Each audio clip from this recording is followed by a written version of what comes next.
بسم اللہ الرحمن الرحیم۔ السلام علیکم ایوری ون۔ اگر آپ لیکچر اسلامیات کے PSC اگزام کی تیاری میں مصروف ہیں اور آپ اس حوالے سے مکمل گائیڈنس کی تلاش میں ہیں تو آپ بالکل ٹھیک جگہ پہنچے ہیں۔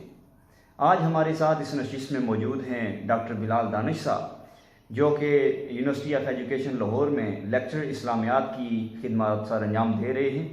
ڈاکٹر صاحب کافی عرصے سے شعبہ تدریس سے منسلک ہیں۔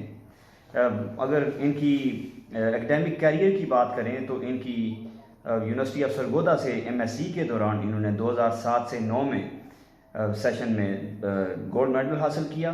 اس کے بعد پھر یونیورسٹی آف پنجاب کے اسلامک سینٹر سے انہوں نے MPhil کی ڈگری حاصل کی اور بعد ازاں گورنمنٹ یونیورسٹی ڈیرہ اسماعیل خان سے PhD کی ڈگری حاصل کی۔ ڈاکٹر صاحب نے یہاں جوائننگ سے قبل 3 یا 4 دفعہ پنجاب پبلک سروس کمیشن کے تحریری امتحان میں بھی حصہ لیا، جس میں انہوں نے پھر کامیابی حاصل کی، اور کہتے ہیں کہ بہت دفعہ ناکامیوں کے بعد کامیابی جو ہے وہ بہت کچھ سکھاتی ہے۔ اسی خاص وجہ سے ہم نے آج ڈاکٹر صاحب کو دعوت دی اپنے اس نشست میں، تاکہ جو ایسپیرنٹس ہیں اسلامیات لیکچر کے لیے PPSC کا ایگزام دینا چاہتے ہیں ان کو ڈاکٹر صاحب پریکٹیکل ٹپس سے نواز سکیں، جو کہ انشاءاللہ امیدواران کی کامیابی میں اپنا کردار ادا کریں گی انشاءاللہ۔ ویلکم ڈاکٹر صاحب۔ بہت شکریہ ڈاکٹر صاحب، جزاک اللہ خیر۔ اچھا، آج کوئی سوال شروع کرتے ہیں۔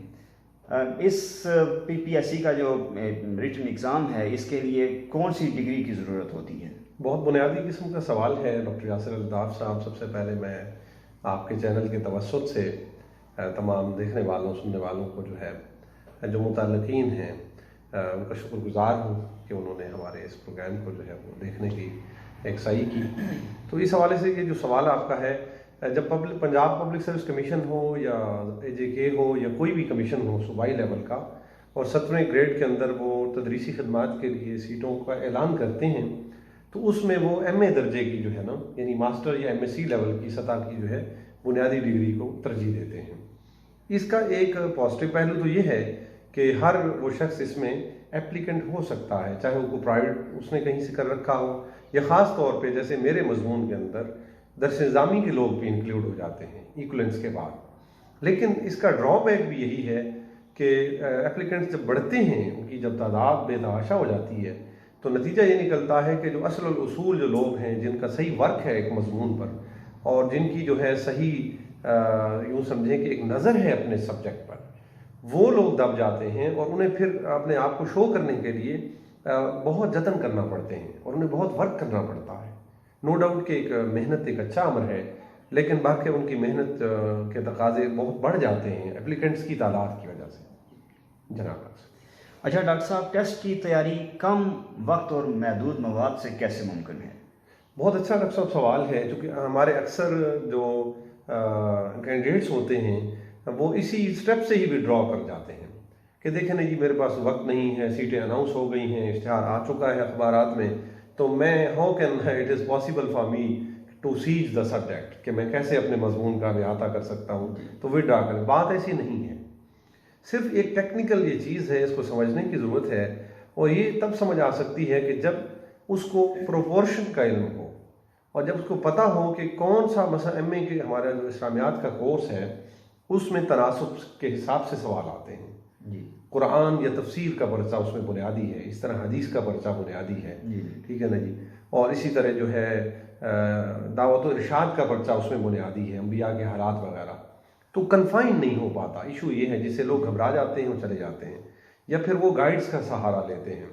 نو ڈاؤٹ میں چونکہ آپ کے ویلاگ کے توسط سے یہ کہنا چاہوں گا کہ گائیڈز کا فائدہ ضرور ہوتا ہے، لیکن وہ آپ کی اپروچ کو لمیٹڈ کر دیتی ہیں۔ ان کا ایک نقصان یہ ہوتا ہے کہ جب آپ ان پہ ڈیپینڈ کرتے ہیں تو آپ اپنے سلیبس جو اصل ہے آپ کی وہاں نظر طائرانہ نظر ہو جاتی ہے، گہرائی میں آپ اپنے مضمون کو نہیں دیکھ رہے ہوتے۔ یہی وجہ ہے کہ لوگ ڈراپ ہو جاتے ہیں۔ اسی سے یہ متعلقہ ایک اور سوال کہ سوالات ریٹن ایگزام میں کس نوعیت کے ہوتے ہیں اور سوالات کو مد نظر رکھتے ہوئے تیاری کیسے کی جائے؟ ڈاکٹر صاحب بہت خوبصورت سوال ہے۔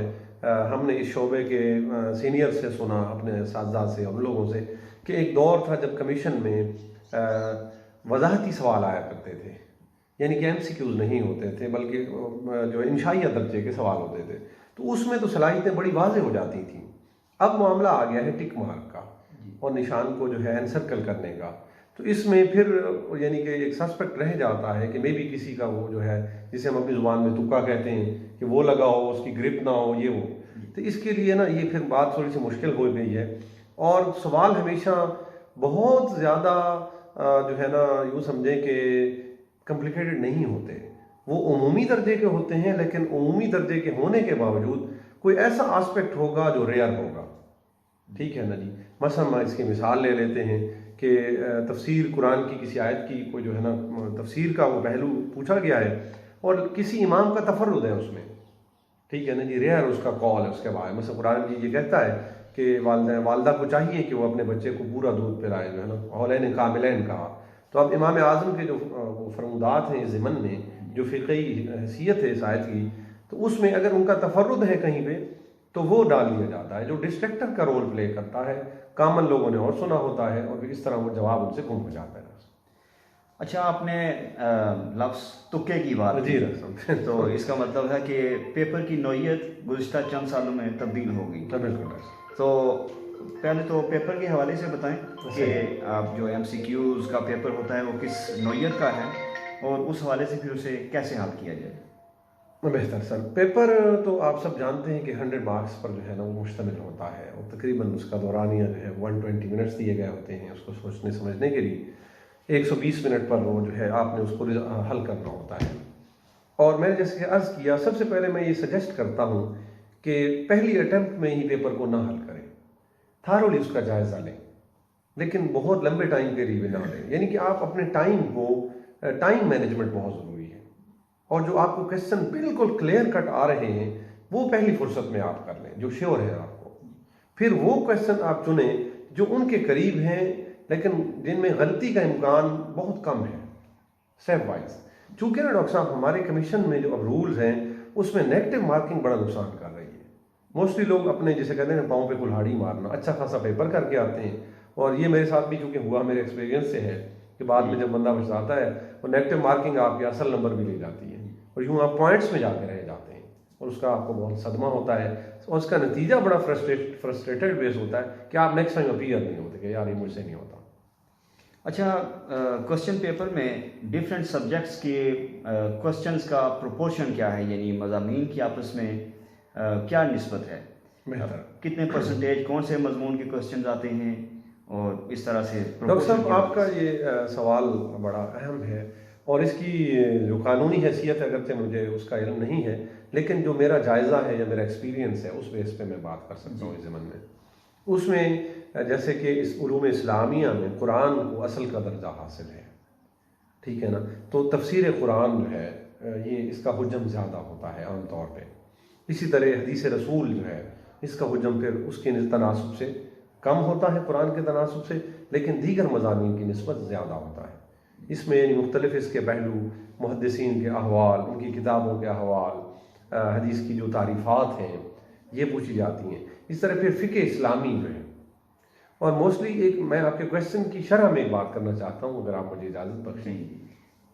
چونکہ اسلام ایک بہت واسٹ ہے اور اسے ہم کنفائن کرنا ایک ناممکن چیز ہے، اور خاص طور پہ پھر جو بعد میں جو اختلافات اور جو فرقے اور یہ چیزیں ہیں تو اس ضمن میں تشریحات بھی مختلف ہو گئی ہیں. لہٰذا اکثر یہ ہوتا ہے کہ پھر ہر پہلو کو لیا جاتا ہے. مثلا میں آپ کو مثال دوں کہ فقہ کی کچھ ایسی چیزیں ہیں جو ایک اسکول آف تھاٹ کے ہاں ان کا اور موقف ہے، دوسروں کے ہاں اور ہے. تو سب پر ایک قاری کی جب نظر جاتی ہے تو وہ ویل پریپیئرڈ ایک بندہ کہلاتا ہے اس حوالے سے. بہت شکریہ ڈاکٹر صاحب، آج کے لیے اتنا ہی. اللہ حافظ. Thank you. السلام علیکم. Thank you sir.